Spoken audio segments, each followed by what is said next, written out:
Hey guys, it is Kristen, aka Survive Sleeve Slay. I'm coming to you from my car. It is my lunch break, and I had something I wanted to discuss before I forget about it. And if the phone falls mid-recording, I apologize. I have this very precariously perched on my steering wheel. Apologize about the background noise. If you can hear it, I work on a busy street and there are a lot of cars. But it is a beautiful sunny day, and I will show you the sunshine. Where has the sunshine been?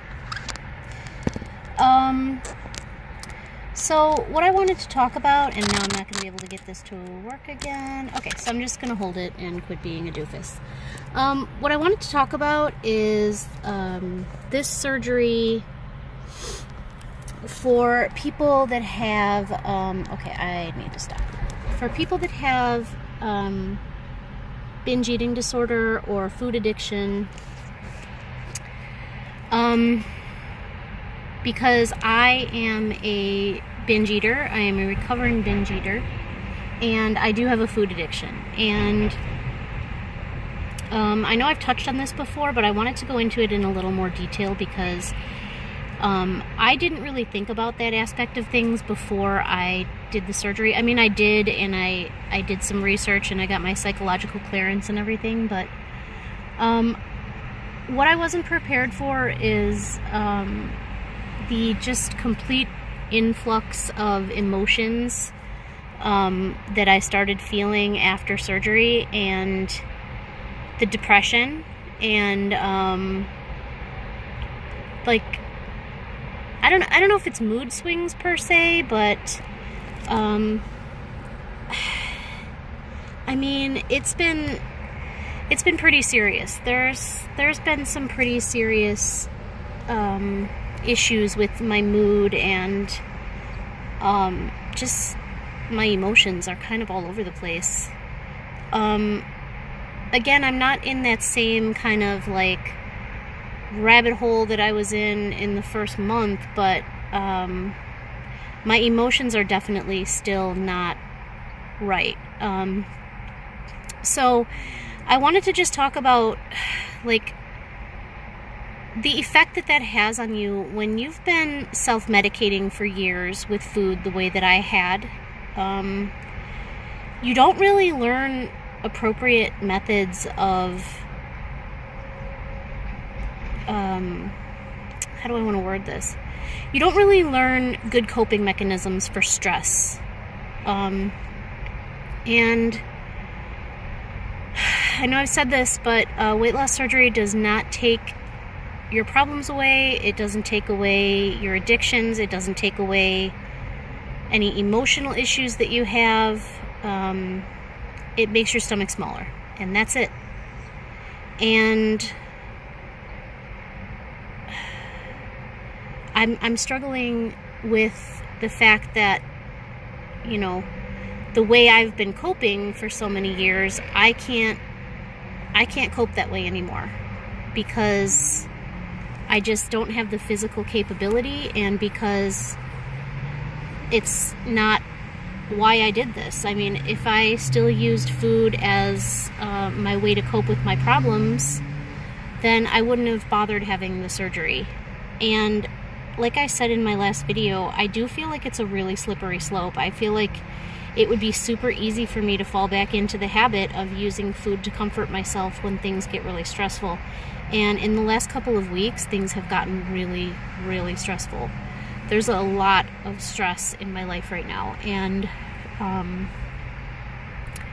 it's difficult because typically I would have an out. So, you know, I would maybe binge or just eat something to comfort myself, or, you know, just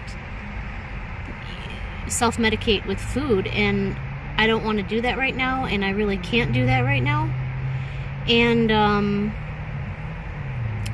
it's hard because I'm still trying to regulate my emotions, and I'm trying to figure this all out, the diet and the weight loss and what's healthy for my body and healing, and And on top of all that, I'm trying to, you know, be an adult and pay my bills. And on top of that, I'm trying to find a way to cope with all the stress that has happened in my life recently. And I just want, you know, especially people that have not had the surgery yet, I just kind of wanted to give you a heads up so that you could maybe now, you know, when you're in pre-op or even before pre-op, if you're waiting for approval or you're thinking about, you know, doing a weight loss journey of any kind, whether it involves surgery or not, I think replacing your food coping mechanism with a healthier coping mechanism is something that you want to put into practice right away, because I got blindsided and I don't know how I'm going to cope with all of this, because blowing up at people and crying aren't working. I can tell you that. That's not a very effective method of stress management. So right now I'm looking for ideas. I really, really, really want to get into yoga. I've had several people, including my therapist, tell me that yoga is extremely helpful. And I don't really know where to begin.